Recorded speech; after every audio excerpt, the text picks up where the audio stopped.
자, 이제 이 로페데베가 극장 옆에는요, 시계탑을 볼 수 있습니다. 저기 앞에 보이시는 게 바로 시계탑입니다. 저 시계탑 쪽으로 또 제가 이동을 해 보도록 하겠습니다.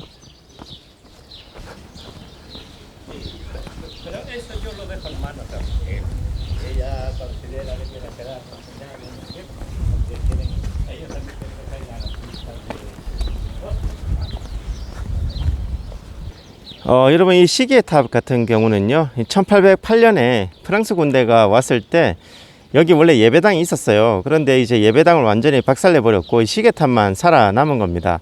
그래서 재건축을 통해서 오늘날 이 시계탑만 볼 수가 있는데요. 진천에 오시면 이런 말이 있어요. 진천에는 교회가 없는 탑이 있고 탑이 없는 교회가 있다. 여기가 어디겠습니까? 바로 이 시계탑하고 그리고 아순시온 교회를 일컫는 말입니다. 자, 여러분, 이제 저는 전망대에서 여러분들에게 이 아순시온 교회랑 시계탑이랑 로페데베가 극장 여러분들의 소개해 드렸고요. 지금 이제 옆에는 이제 저 아래 마요로 광장이 있습니다. 저쪽으로 이제 제가 지금 내려갈 건데요. 내려가기 전에 자, 여기 조금만 여기 아순시온 교회 옆으로 조금만 가다 보면은 고야가 머물렀던 집이 있습니다. 제 이제 동생이죠. 동생 까밀로랑 같이 있었던 집이 있는데 그 고야의 집을 잠시 보여드리고, 물론 안에는 못 들어갑니다. 그런데 이제 밖에서 어떤 집인지 제가 잠시 보여드리고 가겠습니다. 이런 뭐 골목길들도 걸어 다니면 좋잖아요. 그렇죠? 저기 앞에 아저씨가 사진을 하나 찍고 있는 거 보니까 네, 여기 근처가 맞는 것 같죠? 찾았습니다. 도착했습니다. 근데 이 집 팔라고 내놨어요.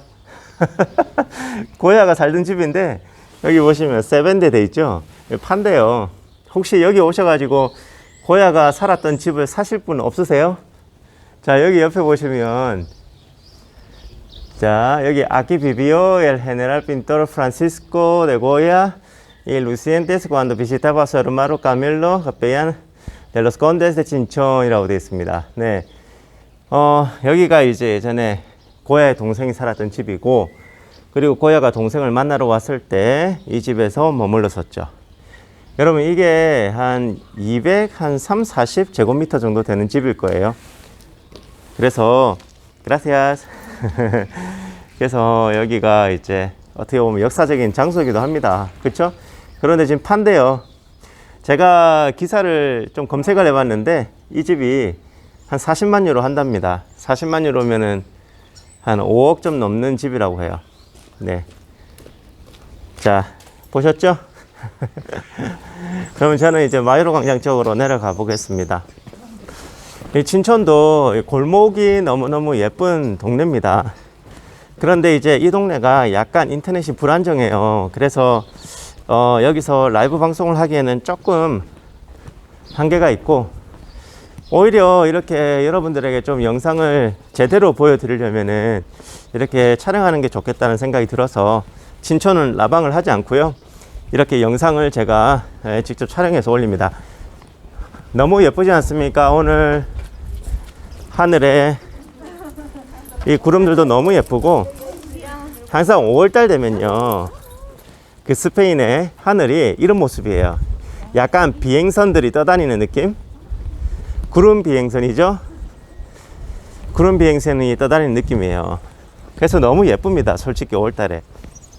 올해는 조금 비가 좀 내린 것 같아요, 여러분. 그래서 다른 때 비해서 원래 5월달이면 이제 좀 화창해야 되고, 좀 이제 날씨도 좀 더워져야 되는데 추워요. 제가 지금 오늘 목티 입고 나왔어요. 목티 입고 파카 입고 나왔는데 춥습니다. 자, 이 길로 이제 내려가면요, 마요로 광장 쪽으로 가게 되어 있습니다. 마요로 광장 쪽으로 내려가서 또 마요로 광장에 대한 설명도 좀 해드리고, 그리고 이제 친천에 오면 파라도르 호텔이 있습니다. 친천 파라도르 같은 경우도 제가 머물러 봤었는데요, 그 친천 파라도르 같은 경우는 그 예전에 이제 수도원이 있었던 건물이에요. 그래서 항상 이제 수도원을 이제 호텔로 개조해 놓은 곳들을 가보게 되면은 굉장히 있잖아요. 뭔가 좀 검소함이 느껴져요. 그리고 화려하지 않아요. 특징이. 뭐, 어느 그 수도원을 개조한 파라도르 호텔을 가더라도 굉장히 좀 각져 있는 기분? 각이 져 있다라고 해야 될까요? 그러니까 뭐 화려하고 예쁘고 뭐 이런 건 없어요. 하지만 그렇게 좀 검소해 보이고 아주 소박해 보이는 건물인데도 그런 어떤 멋짐이 있는 거예요. 그런 소박하고 그런 어떤 각이 져 있는 그런 것들도 되게 멋집니다. 제가 파라도르 호텔도 조금 이따 들어가서 여러분들에게 잠시 보여드리도록 하겠습니다. 자, 마이로 광장은 항상 동서남북으로 길들이 이렇게 많이 나 있는데요. 그래서 바깥에서 어디서 들어오든 이런 마이로 광장으로 들어오게 되어 있습니다.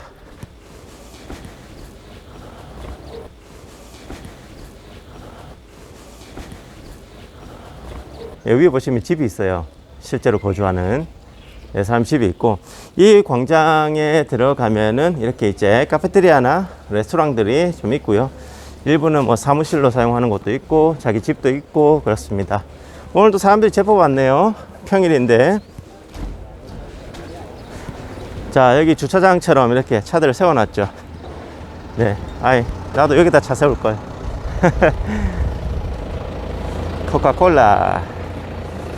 자, 여기도 보시면 레스토랑인데요. 여기 위에 보시면은 보이시나요? 테이블 세팅해 놓은 거. 자, 여기 보이시죠? 이런 곳에 앉아서 이제 점심을 드시는 거예요. 그리고 여기 아래층도 식당이죠.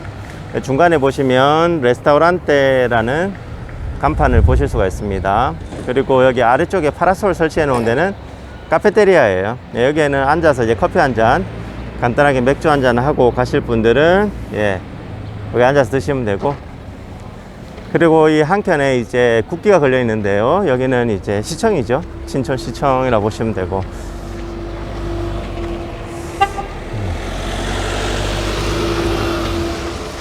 야호, 차가 하나 지나갔습니다. 자, 저기 앞에도 파라솔도 보이시죠? 네, 저기도 앉아서 차 마실 수 있는 곳이고요. 그리고 이쪽 편으로 이제 또 비춰봐 드리면 저 끝에도 식당입니다. 여기도 보시면 2층, 3층으로 해서 레스토랑들이 이렇게 중간중간에 있습니다. 자, 이 마요르 광장은요, 여러분 15세기 때 지어진 광장인데요. 이 중부 지역을 카스티아 지방이라고 불렀습니다. 지금도 뭐 그렇게 불리고 있는데, 이런 광장이 중세 카스티아 지방의 특징이다, 이렇게 보시면 될 것 같습니다. 뭐 마요르 광장의 모습이 뭐 사각형으로 된 곳도 있고 뭐 좀 여러 가지 형태인데, 이 친촌의 마요르 광장 같은 경우는 약간 좀 그 둥그스름한 느낌이에요.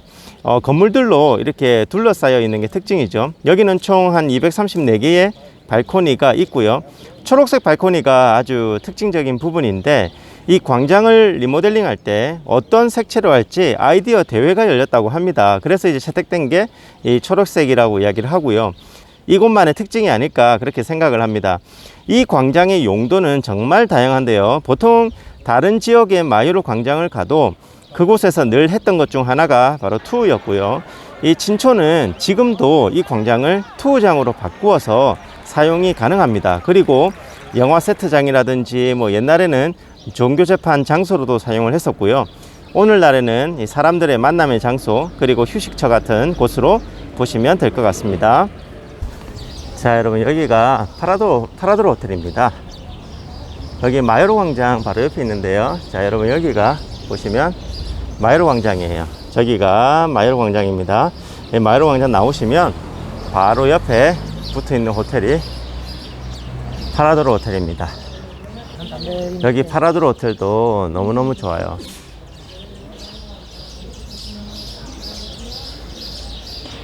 자, 여기는 이제 친촌 파라도르인데요. 친촌 파라도르는 원래 15세기 때 어거스틴 교단의 그 탑발 수도회에서 사용을 했었습니다. 탑발 수도회라는 말은요, 이제 국어를 통해서 생계를 유지한다 이런 의미인데요. 말 그대로 청빈한 삶을 살겠다 이런 어떤 그 수도회다 이렇게 보시면 될 것 같습니다. 근데 이제 이런 수도회의 등장이 바로 그만큼 그때 당시에 가톨릭이 부패했었다 이런 이야기가 되겠죠. 원래 이 장소는 1842년에 법원과 그리고 감옥이 있었던 곳으로 사용을 했고 1982년에 복원이 되어서 현재는 파라드로 호텔로 사용되고 있습니다. 여러분 진천에 오시면 술 좋아하시는 분들은요 되게 좋아하실 것 같아요. 왜냐하면 진천 같은 경우는 아니스주라고 해서 이 술이 되게 유명합니다. 아니스라는 그 꽃이 있어요. 검색해 보니까 약간 박하향을 내는 꽃이라고 하더라고요. 아니스주 같은 경우는 이제 16세기 말에서 17세기 초에 만들어서 마셨던 술이고요. 그 19세기 말에 1800년대 후반에 그 시카고하고 파리에서 이 술을 출품을 했다 그래요. 출품을 해서 금메달을 받은 술이라고 이야기를 합니다. 뭐 그 정도로 유명한 술이라 그러고 이게 알코올 도수가 높습니다. 그래서 이제 희석을 시켜서 마셔야 되는 술이고요. 나폴레옹 군대가 예전에 쳐들어왔을 때 이 술을 전리품으로 가져갈 정도로 그만큼 유명했던 술이라고 이야기를 합니다. 이 알코올 함량에 따라서 단맛, 드라이한 맛, 그리고 엑스트라 드라이한 맛, 그리고 스페셜 드라이한 맛으로 구분될 수 있는데 도수가 높다고 말씀드렸죠. 단맛이 한 35%에서 40% 정도 그 정도 되고요. 드라이한 게 40%에서 50%, 그리고 엑스트라 드라이가 50에서 55%, 스페셜 드라이가 70에서 75% 정도의 알코올을 이제 함유하고 있다고 이야기합니다. 저는요 술을 그렇게 많이 못 마셔요. 저는 술이 센 사람이 아니라서 저 같은 경우는 이 아니스주를 마시면 안 될 것 같아요. 그런데 술이 세신 분들 계시죠? 예, 술 좋아하시는 분들은 이 진천에 오셔가지고 아니스주 한번 꼭 마셔보시기를 권해드립니다. 참고하세요.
여러분 오늘 진천 어떻게 보셨습니까? 재밌게 보셨습니까? 진천은요 마드리드에서 많이 떨어져 있지 않습니다. 차로 오시면 한 40분 50분, 그리고 버스도 자주 있으니까 마드리드에 오시면 이 진천이란 마을을 꼭 한번 들러보시길 바랍니다. 제가 서 있는 여기 마이로 광장 주변에 좋은 레스토랑들이 되게 많아요. 그래서 이곳에서 이 초록색 발코니에 앉아서 여러분들 식사도 함께 하고 가시면 좋을 것 같고, 그리고 만약에 친촌에서 1박을 한다 그러면 친촌 파라도르 있잖아요. 제가 강추합니다. 친촌 파라도르에서 1박 하시고 재밌게 보내시고 가시면 좋을 것 같습니다. 저는 또 다음 여행지를 또 소개하러 또 떠나겠습니다. 다음 시간에는 또 어떤 도시가 될까요? 빨리 마드리드 근교 보여드리고 제가 북부로 올라갈 건데, 다음 도시도 여러분들 기대해 주시고요. 저는 다음 시간에 뵙겠습니다. 감사합니다.